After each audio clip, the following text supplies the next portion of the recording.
दिल्ली से सटे उत्तर प्रदेश के नोएडा में अब सस्ते या छोटे साइज के फ्लैट गायब होते जा रहे हैं। हालत यह है कि पिछले 4 से 5 सालों में नोएडा में 1 या 2 बीएचके फ्लैट से ज्यादा 3 या 4 और 5 बीएचके के नए प्रोजेक्ट्स लॉन्च हुए हैं। सीधे शब्दों में कहें तो नोएडा में अब अफोर्डेबल हाउसिंग गायब हो रही है और लग्जरी अपार्टमेंट का यहां पर काफी जोर है। हमारे सहयोगी शरद शर्मा की रिपोर्ट आप देखिए।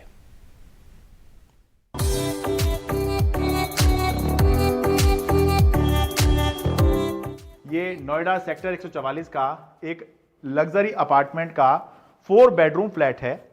इस फ्लैट को आप ध्यान से देखिए। ये ड्राइंग रूम देखिए कितना स्पेशियस है। इसके बाद आप ये डाइनिंग स्पेस देखिए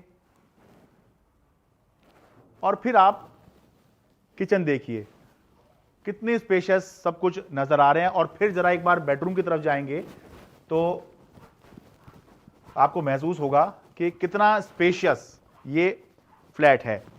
इस फ्लैट को देखकर आपके मन में ये बात आएगी कि ऐसा फ्लैट अगर हमारा हो जाए तो फिर जीवन में और क्या चाहिए।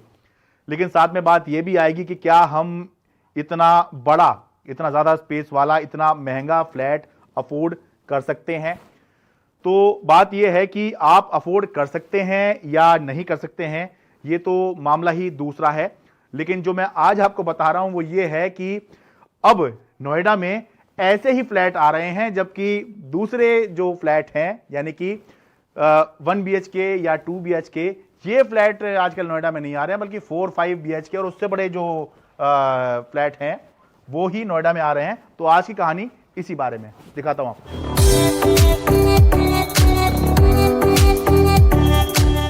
नोएडा, जिसकी पहचान देश की राजधानी से सटे बहुत ही नियोजित शहर की है।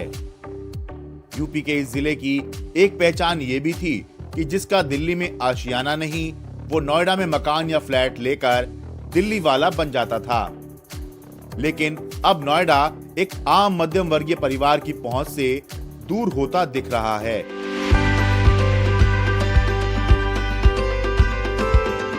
गौर ग्रुप का नाम नोएडा गाजियाबाद के नामी बिल्डर्स में शुमार है। बीते 25-30 सालों में इस ग्रुप ने 80% काम किफायती हाउसिंग का किया, यानी ज्यादातर फ्लैट्स 1 और 2 बीएचके वाले बनाए। लेकिन पिछले 3-4 सालों में इन्होंने अपने काम में ऐसा बदलाव किया कि अब 60 से 70% काम 3, 4 और 5 बीएचके वाले लग्जरी फ्लैट्स बनाने का हो गया है। बताते हैं कि लागत पहले के मुकाबले बहुत बढ़ गई है। वहाँ पे एक लग्जरी हाउसिंग बहुत उभर के निकल के आई है जो है मार्केट उसकी। एंड उसके मेजरली जो है 3 रीज़न्स हैं कि पहला, अफोर्डेबल बनाना काफ़ी मुश्किल हो गया है। उसके रीज़न्स हैं अपने cost of construction, cost of raw material, cost of labour, ये सब चीज़ काफ़ी बढ़ चुकी हैं।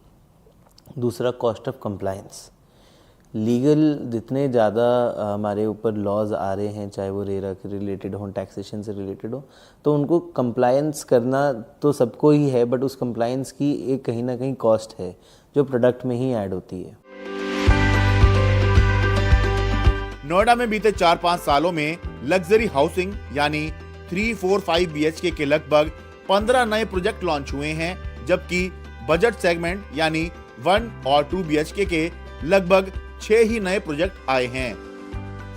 जानकार बताते हैं कि कोरोना की वजह से लोगों ने लंबे समय तक वर्क फ्रॉम होम किया और ऑनलाइन पढ़ाई की, जिसकी वजह से भी बड़े या लग्जरी फ्लैट्स की मांग बढ़ी है। अब अगर आपके पास एक 2 बेडरूम का घर था, आप उसमें अपने परिवार के साथ रहते थे, माँ बाप बच्चों के साथ, और आपको काम भी करना था, तो आपको उस 2 बेडरूम के घर में छोटापन लगता था। आपका बैल्कनी बड़ी नहीं थी, आप अपने घर में बंद हो गए, आपके पास खुलापन नहीं था। तो लोगों ने कोशिश करी कि अब हमें 2 बेडरूम नहीं, अगर 2 बेडरूम का बजट है और रिक्वायरमेंट है तो 1 बेडरूम एक्स्ट्रा होना चाहिए, चाहे वो वर्क फ्रॉम होम के लिए यूज़ हो, चाहे वो स्टडी के लिए यूज़ हो बच्चों की, चाहे वो बड़े टेरेसेस हो, बड़ी बैल्कनीज हो। इसलिए ये पूरा शिफ्ट हमने देखा है पैटर्न में कि अब 1 बेडरूम 2 बेडरूम के लॉन्चेस की जगह अब 3 bedroom 4 bedroom 5 bedroom 6 bedroom, penthouses, terrace वाले घर, विलाज, इसकी तरफ लोग बढ़ गए। तो काफ़ी हद तक ये शिफ्ट हुआ है। अफोर्डेबिलिटी थोड़ा पीछे रह गई है और लग्जरी थोड़ा आगे आ गई है नोएडा में।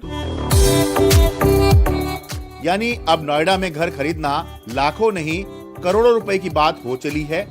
ऐसे में सस्ते मकान की चाह रखने वाले लोगों के लिए NH24 गाजियाबाद, यमुना एक्सप्रेसवे और जेवर जैसे विकल्प हैं। नोएडा से शरद शर्मा, NDTV इंडिया।